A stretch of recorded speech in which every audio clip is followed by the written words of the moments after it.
Yeah, this looks pretty realistic as far as body cam footage goes. FPV drones, whew, you can do a lot with them. What is in these containers? What are we hiding behind? Is this explosive? Drones are adding a completely new element to the battlefield that just scary. This is normally my everyday carry. It's kind of chonky.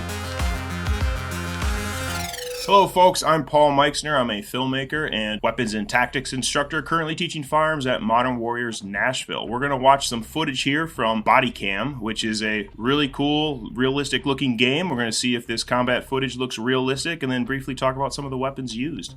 Let's get at it. I'm in the courtyard, yeah. Copy. Why are there multiple acolytes? This looks pretty realistic. See how he's taking cover there behind this car? Now cars actually are not very good cover because bullets go through cars. But, oh, there's a cement barrier there. Yeah, this looks pretty realistic as far as body cam footage goes. The recoil looks good. I like the way he's holding the weapon there. Or she. I think it's a he. Sounds like a he. Moving in. Yeah, that happens when you go from inside to outside and it gets really dark. Like, oh, I can't see for a little bit. Oh, I can see again. Because it takes a minute for your eyes to adjust. Oh man, doing a stairwell. There is no good way to clear a stairwell or fight in stairwell. Just speed and violence of action. Get up there fast and quick. as these guys are finding out. Moving down the hallway. Stay off the wall. So bullets don't ricochet like billiards. When bullets hit cement, they tend to follow down the wall again. So if you're ever moving down a hallway, stay off the walls. Right, so he's canting the rifle right there. That's how I would do it. To look through, you got to know your height over bore, though. So when you're shooting around a wall, you're not actually shooting into the wall. This teammate just flew his drone into a wall. Droning ahead for you, Tom. Appreciate it. Right rim is clear. So you can see a lot of footage from the current conflict in Palestine right now of they're using drones to fly right in to scope out the area before they send guys in there, and some of it's pretty crazy footage. Drones, I'm not gonna lie, are pretty terrifying. There's a lot of use on the battlefield, but the longer we fight wars, the more we find new and ingenious ways to kill each other. So that's kind of why I'm anti-war. We have enough ways to kill people. Let's not make it more. Yep. That was good. That was a good technique. He was standing back and waiting for that dude to come through there.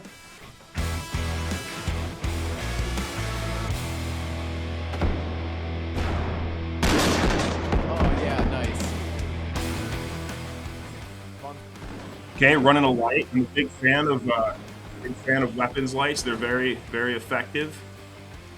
I think every fighting gun should have a light on it. Yep. This looks great. And again, no good way to clear a stairwell. Well, someone was in the basement. That looked pretty real. It was dark down there. You can't see what's down there. I'd throw a flashbang down there before going down. Oh. Man, you see, there's no way to tell. There's no way to tell who's down there when you go through that stairwell. Now, I like the way... he got it. He got bought. CQB is super dangerous. CQB is super dangerous for a team of highly trained men. It's basically suicide for one-man room clearing with no training, and it's essentially Russian roulette for one man with a lot of training. So, you know, this type of combat, CQB, indoors, urban fighting, you need to have a team that you need to work together, footwork, body position. There's just so much to it. Killing people, I don't know who I'm killing. I think that one was an enemy. Yep, and he's dead. Yeah, that looked pretty realistic to me. Let's see what else we got going on here. Okay, this must be some drones flying around. Man, drones are terrifying. These first-person FPV drones, whew, you can do a lot with them. Who is who? Are you running? Yeah, I think I haven't played video games for a while. I'm gonna have to figure out what system this is on. The way they're doing light, it's super realistic. The way, like, not only does it take your eyes a minute to adjust, if there's no light, there's no light. The muzzle flashes seem pretty realistic. Well, at least the light bouncing off the wall seems realistic. Depending upon like what you're using, there's a little bit more muzzle flash. OHP? Yeah. I mean, if a flashlight landed on you, What is in these containers? What are we hiding behind? Is this explosive? Look at that. Look at he's hugging that big ass container right there. I love how they're communicating. That's what you got to do. You got to do this as a team. Oh, that's a shotgun. Yeah. Shotguns have a decent range, not anywhere near a rifle, but you can shoot pretty far with a shotgun. This would be a decent weapon system for this. The key with shotguns, though, is you got to keep them loaded. Man, there's so many places for people to hide here. This would be a nightmare.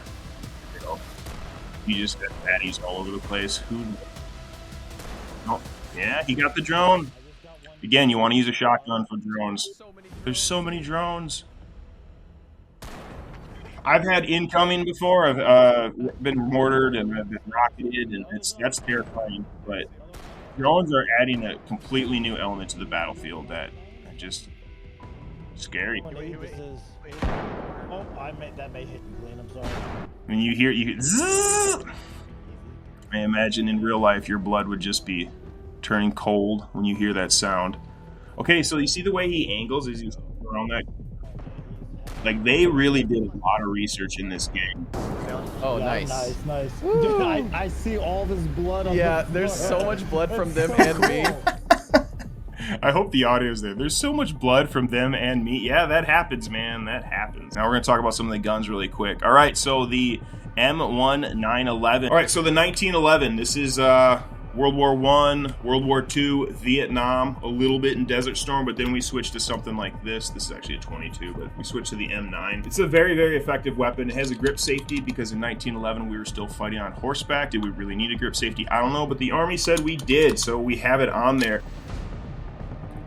Yeah, I think you know why it's recoiling that much is because he has his arms almost locked out. You want to make sure you have your elbows just past your shoulders so that way you have a fulcrum point right here.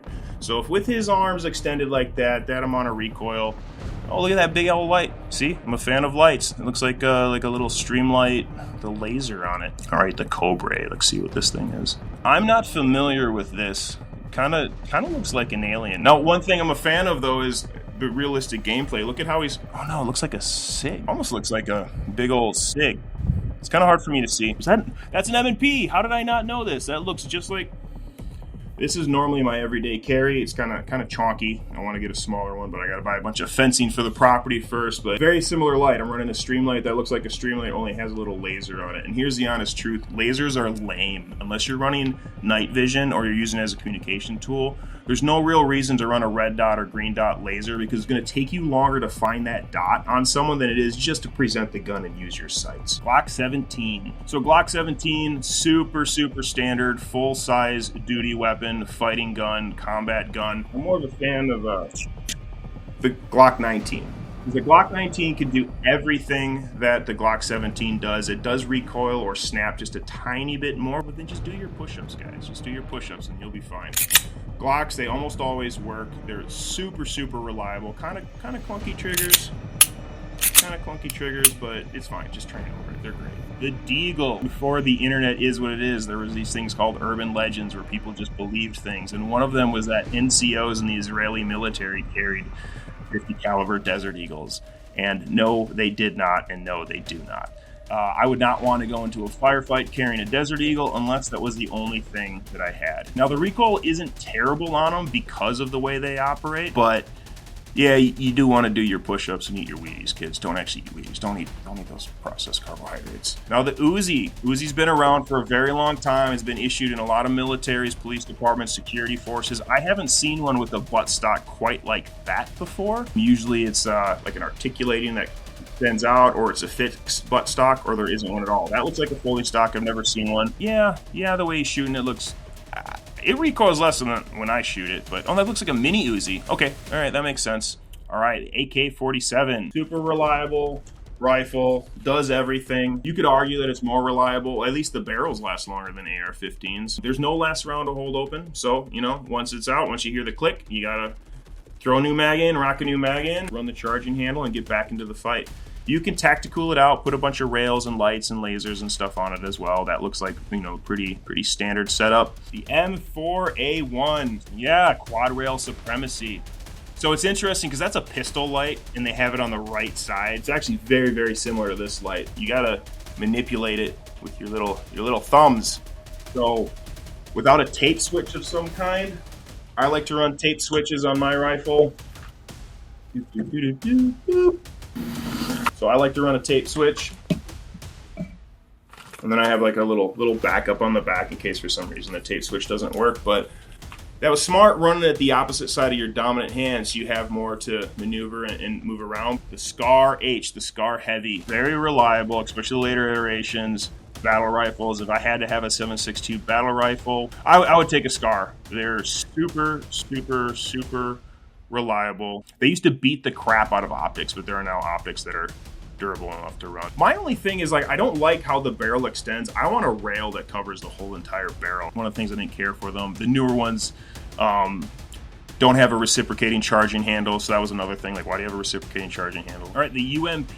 Main thing the 45 is still good for is suppressing. Because it's a subsonic round, you put a good can up front, and it's a pretty quiet round to launch down range. Now, the UMPs look really sexy, but they're kind of clunky. The triggers are kind of clunky. The controls, manipulating the safety, firearm. Full auto, they're fine. I have a little bit of experience shooting one full auto. I've got a lot more experience shooting them semi. I would take an MP5, but, you know, last round hold open is nice. Speaking of the MP5, even without having last round hold open, which HK, come on guys, put a standard rail and more capacity in your USBs, you'd sell millions of them, and re-engineer it to have last round hold open. I don't know why you wouldn't do that. Well, we all know why, because HK doesn't care. And they sell so many of them, even without last round hold open, even with that extra manual of arms that you have to operate. They're so soft, which makes them so accurate. Follow-up shots are extremely accurate. You could run that thing on semi almost as fast as you can run it on full auto. M870. Oh yeah, so that's a Remington 870. That is a legit,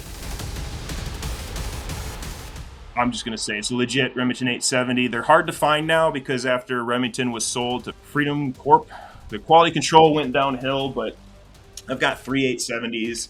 I carried 870s, Winchesters, and Mossberg 500s overseas. Machined steel receivers, super effective. You can run any type of ammunition through it as long as it's 12 gauge. The Dragunov, the SVD. This is on every collector's list. You know what's fascinating though is like we're losing a lot of its capabilities without an optic on it. This is a legit sniper rifle, and they're running it without an optic, so just iron sights. Yeah, you can be effective. There are some people that can, you know, really reach out there and touch someone with iron sights, but for me, this is a sniper rifle. You want the full capabilities. You want some type of high-powered optic on this thing. Now, you can run it CQB very briefly if you want, but this is not an AK-47 and functions differently. It is much more accurate. The FAL, there was a huge debate back in the day when we adopted the M14, which is kind of, you know, a modified M1 Garand, that we should have gone with the FAL, and maybe we should have because they're reliable, they're effective. Now again, this is a weapon system that does beat up optics quite a bit, and you can buy reproduction ones. Some of them are good, some of them are not, but you want 7.62 NATO flying at you. I'd like to share some thoughts on the game in general. I liked it. I thought it looked, for the most part, really realistic. I like how they were doing a thumbs forward, a proper thumbs forward grip for a lot of it. I like the transitions of light going into dark rooms from lighter rooms. Looks like body cam footage. I mean, as we went on, you could tell, yeah, this is a video game, but it is one of the more realistic video games I've seen. The weapons looked realistic. From the brief clips that I saw, I can't really comment so much on the sounds, and then the drones, whew. I like that they have that. Oh yeah, I think the game's awesome. It looked cool. I'm actually probably gonna go out and get it and figure out what system it works on because I'm kind of surprised. All right, folks, that was Bodycam. You know what I think. I want to hear what you think. I read the comments, so let me know what you think. What was your favorite weapon system? Do you think it's realistic? Let me know. If you want to take a class from me, hit up Modern Warriors Nashville. If you want to hear more from me, check out Thunderpunk Radio on YouTube. Otherwise, I will see you next time. You guys all have a great and safe day.